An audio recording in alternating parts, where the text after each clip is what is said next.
lined up for 800 meters. Finals this evening. So once again, let's remain silent. Ready for the 800 meters, 2 laps of this one. And Mary MORAA, of course, coming in 156.71, her season best. And off we go. Watch out for MORAA&Lilian, ODIRA, the national champion, over the distance. And Mary MORAA, in her typical fashion, hit the front early. Lilian ODIRA, the national champion, knows that she also has a chance to make it to Paris. So this is a final like no other. And Mary MORAA sets the pace in this one. Your expectations, Bernard? Of course, as you can see, she's on the lead, and as I said earlier, she has the second best time this season. She has run 156, and of course, when she ran the Diamond League, she saw there was a surprise from the Great Britain athlete who managed to run 155. That is Kelly Hodgkinson. So now MORAA knows that she has to run well and tactically when she heads to the Olympics. But of course, she has to make the team today. She is now controlling the race in the first. She has crossed with 58 in the first lap, and then now you'll see the reaction of athletes, how they will perform. And of course, we have the athletes from South Africa. Prudence has also been running so well. She was here in Nairobi for the World Under-20, and of course, she has transited to the senior level, and she's doing well. MORAA is still taking the lead there.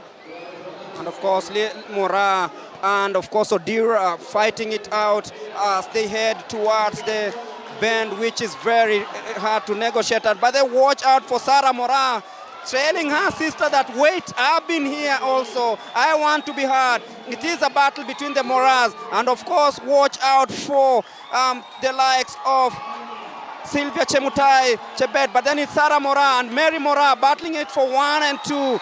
And it is Lilian ODIRA, the national champion, coming home and claiming victory ahead of the two MORAAs. Wow!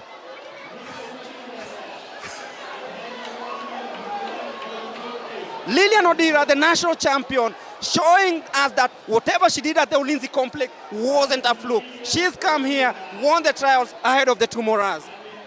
And I think the two MORAAs really helped her because the smaller MORAA reacted, was the first to react. And then, of course, the elder sister was following her up.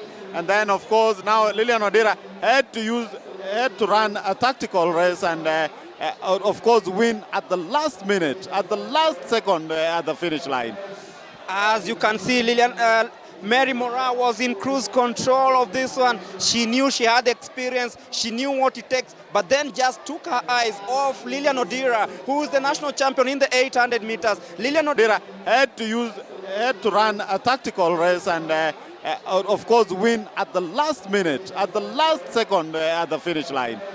As you can see, Mary MORAA was in cruise control of this one. She knew she had experience, she knew what it takes, but then just took her eyes off Lilian ODIRA, who is the national champion in the 800 meters. Lilian ODIRA from the inside saw that there was no opportunity on the inside, watched from the outside. She looked at where the likes of Vivian were, and then watch out for Sarah MORAA coming from the outside, hitting the front. And Mary MORAA was in a very relaxed mode when it reached this point. And then they took that bend towards the last 200 meters. Lilian ODIRA wasn't even in the picture. Look at her in 5th place. Nobody knew that she was going to come. But look at her long stride. She decided, man,